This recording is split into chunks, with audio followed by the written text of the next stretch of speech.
Today, Rwanda is a country with a clear vision aimed at development. Almost 18 years after the genocide against Tutsis in 1994, justice and reconciliation amongst Rwandans has been achieved.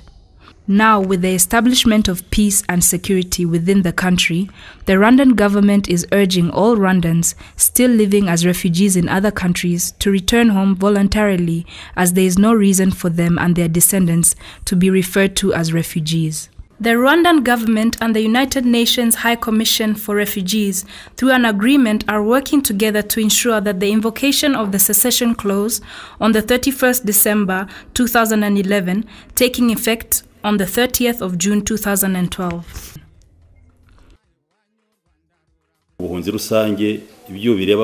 There are many Rwandans who fled the country, especially during the turmoil of 1994, during and after the genocide. Most people fled to neighboring countries and beyond. They were accepted because they fled in very large numbers.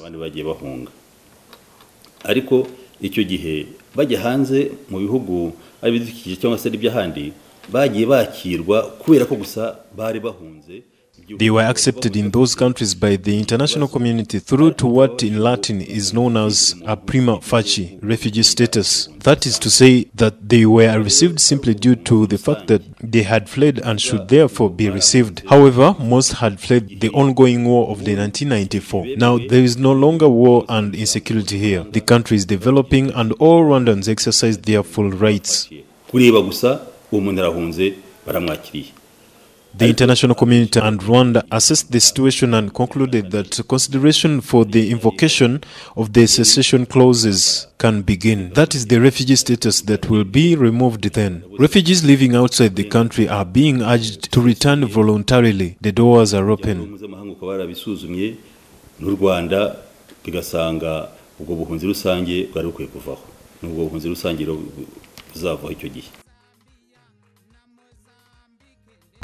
This is the testimony of Rwandans who have since returned.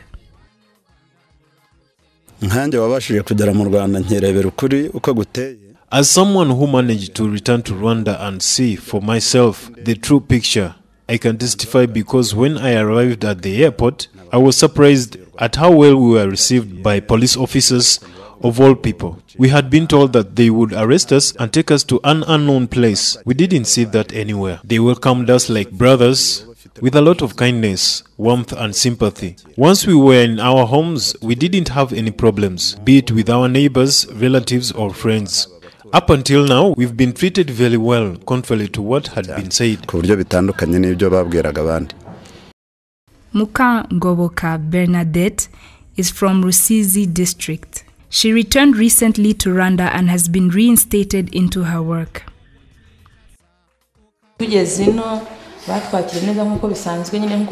On our arrival here, we were received warmly as usual. As I said, we didn't encounter any problem and I was able to return to my profession as a nurse. Before I fled, I was a nurse working for Medicine Sans Frontiers in Butare. After the war, I worked in a health center in Kombo for about a month before I fled. When I returned to Rwanda, I was well received, and because they know me very well and know that I had completed school, they immediately offered me a job in a health center in my home village because this is where I did my internship. For life has gone on without any problem.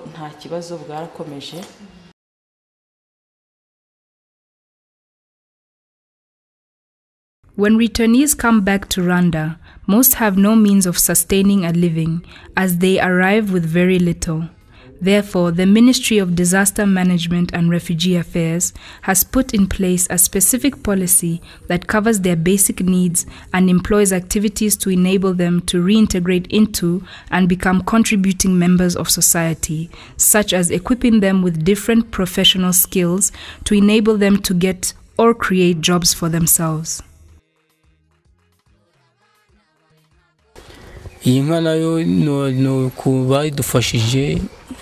certain organization helped us and gave us this cow. They told us that we are given the cow in order for us to get fertilizers and for our children not to suffer from kwashako, that it can uplift us. enable us to fertilize our land and get milk for our children. That is how we got the cow. I went to the authorities who helped me to get my property back. They also built a house for me and got me out of the thatched house that I used to live in. When I returned to Rwanda, I found a level of development that was not there before. There are projects like those of children being sponsored to go to school, and we are also being trained on how to use a sewing machine. In other words, the situation is good. Goretti lives in Batsinda in Kigali town. She is one such example of someone who has created a job for themselves and is doing well. There are many vocational jobs in Rwanda. Many people call me doctor, but I am a nurse and not a doctor because I only had a certificate and the government needs diploma holders. I didn't get time to complete my studies.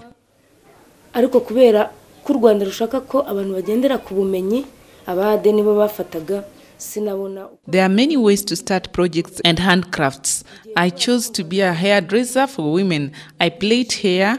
I started on a small scale, but now I'm doing very well.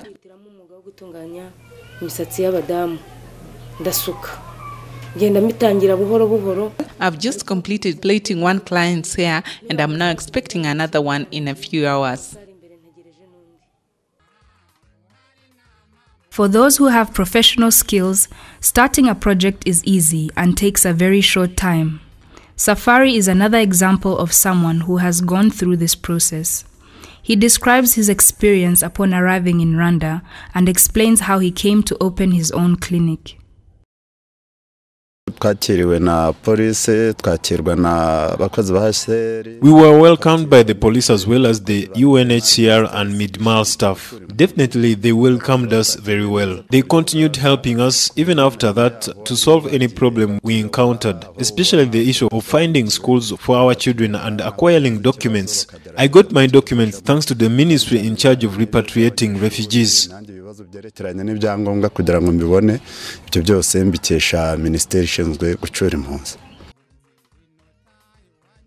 Moreover, refugees have the same rights as Rwandans living in the country, such as repossessing the property they left behind upon fleeing, acquiring administrative documents, and taking their children back to school.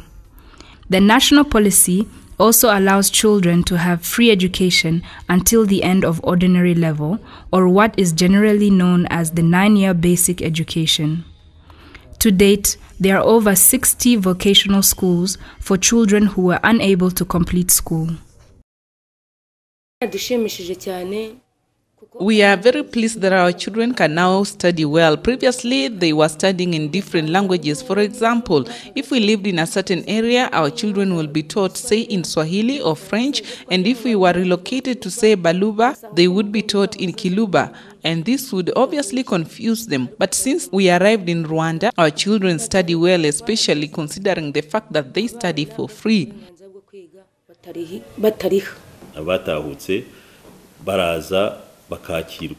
Those who return are welcomed by authorities and are resettled in their homes. Their property is returned and children who were in school are admitted back in schools.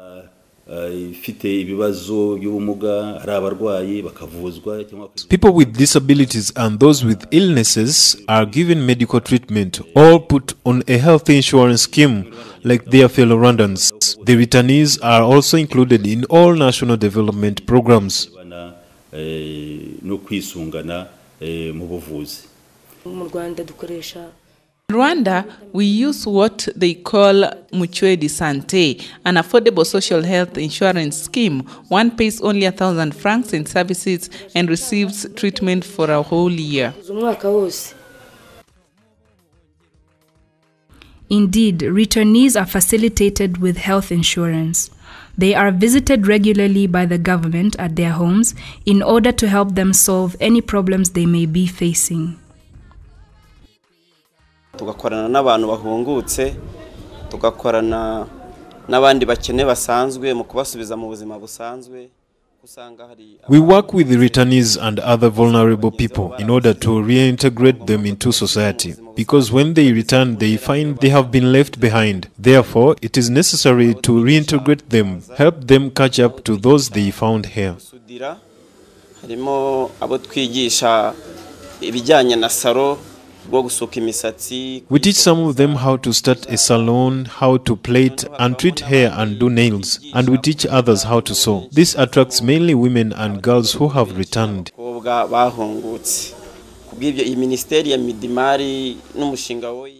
The ministry in charge of refugees and the International Organization for Migration, IOM, facilitates their return, and we help to reintegrate them into existing government programs.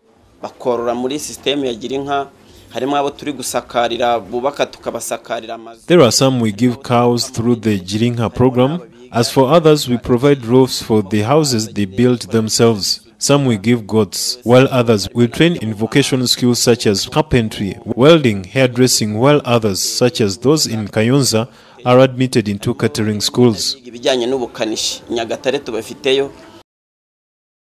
As for those who returned a long time ago, some of them are serving the country at the highest level, like Major General Rwarakabije Paul. He was not only a refugee, but head of Democratic Forces for the Liberation of Rwanda, an armed group based in the forests of Congo DRC. Initially, General Rwarakabije Paul was a commissioner in the Rwanda Demobilization and Reintegration Commission. Now he is the Commissioner General for Rwandan Correctional Services.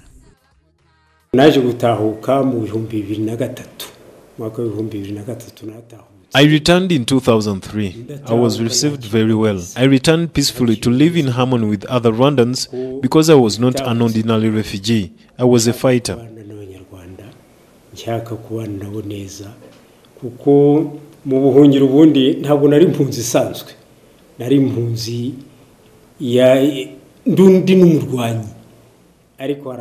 But after some time I realized that fighting against the government was futile. Fighting a never-ending war was getting me nowhere. I returned that year and I was reinstated into the Rwanda Defense Force the following year.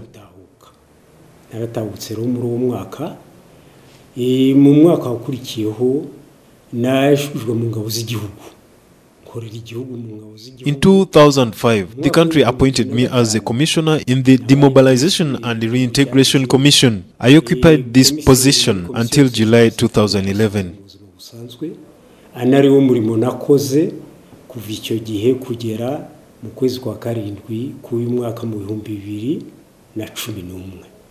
Right before Rwarakabije returned, we were living in the same area as him. People said he may have returned under unclear circumstances and had been immediately put back into military service, while others said he was not in the army. We continued to inquire and later found he had indeed been reinstated into the army. People said that when you return to Rwanda, your voice is recorded and then you are killed. But we wondered how a person's voice could be heard again and again, first after 2 months and then after a year. We asked ourselves if what we were hearing was a recording or if it was really him talking. We had been told that all those who had returned had died, but we found that they were alive. We are always together with Rwarakabije, whom they claimed he had died. It's not necessary that all Rwandans living outside should return because it will depend on their wish as well as the agreement they have with their host countries. Therefore, returning is not by force. Ingaruka ziribana nuko bazaba bari hanze y'igihugu cyabo kandi bari mu gihugu kindi nta mpamvu igaragara. There are consequences to the fact that they will be living outside their home country without justifiable reason to live there as refugees. But while we wait for the invocation of the cessation clause, those who don't want to bear these consequences should realize that the circumstances that forced them to flee are no longer there as we've been telling them, and should therefore prepare to return home. This means that their host countries will be telling them that you no longer have any justifiable reason to continue living in our country. So either go back to your country or go somewhere else. The United Nations Agency for Refugees will no longer be responsible for provision of shelter, food and school fees for refugees. Furthermore, they will no longer be able to travel to other countries because they will no longer have the required travel documents. Even where they are today, apart from those who are registered with the UNHCR, most of them don't have documents. Those who have them may have gotten them from UNHCR. kandi aho uko bari ubu ngubu abenshi nta n'impapuro bafite n'abazifite nda zabarizo HCR yabahaye z'ubuhunzi abo ngabo birumvikana ariko abandi ntazo bafite. However, those who returned are calling upon others to do the same. abantu nasize hanze ndabashishikariza gutaha kuko ubuzima ngezemo ubungu. I urge those I left outside to return because it will take a lot of more effort for them to achieve what I have achieved so far. kumva ibyo bababwira ko ari ukubeshya. They should abandon the forests and disregard those who tell them lies. I know that most of them think that I was dead because we are usually told so and so returned and got killed. When I arrived here, I found all those said to have died were alive. And we talk about life in the forests. I am urging them to return, especially those I left in a lonely state without any hope.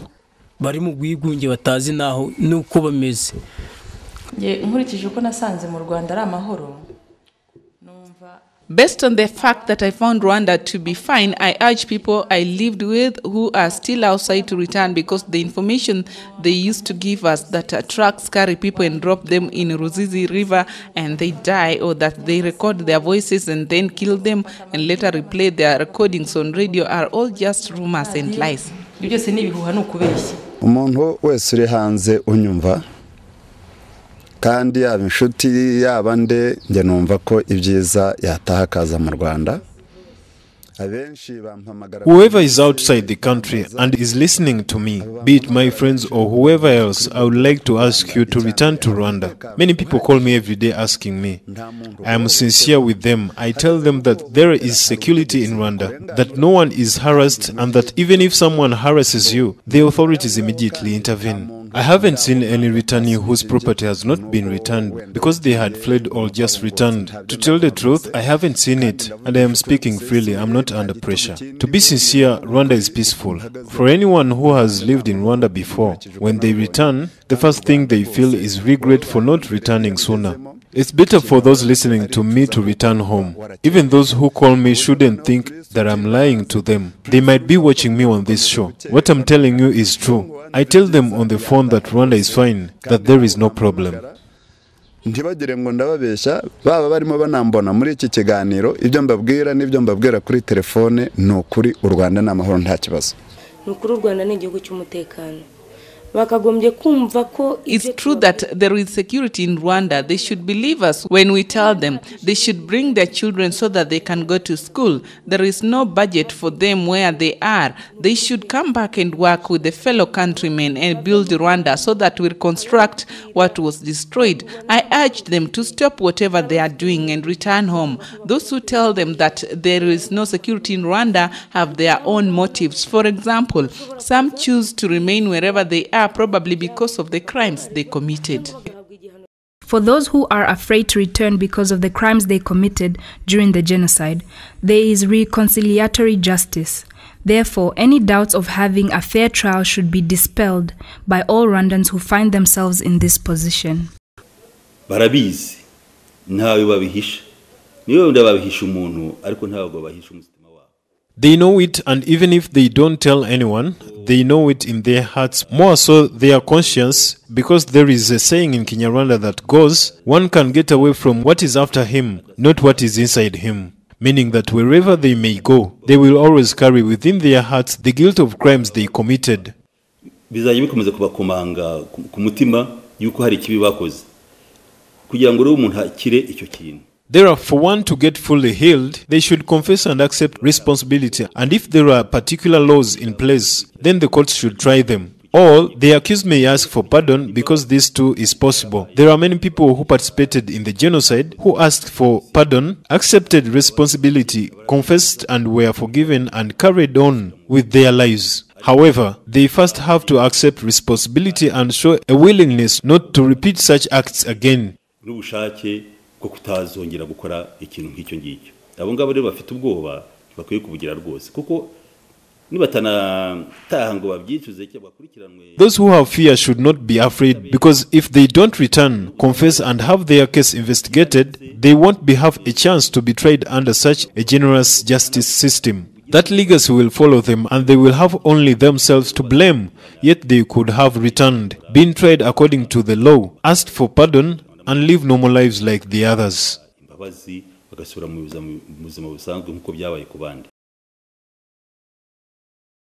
All Rwandans living as refugees outside of the country are therefore urged to make the necessary arrangements before the 31st of December 2011, when the rights associated with claiming the refugee status are to be terminated.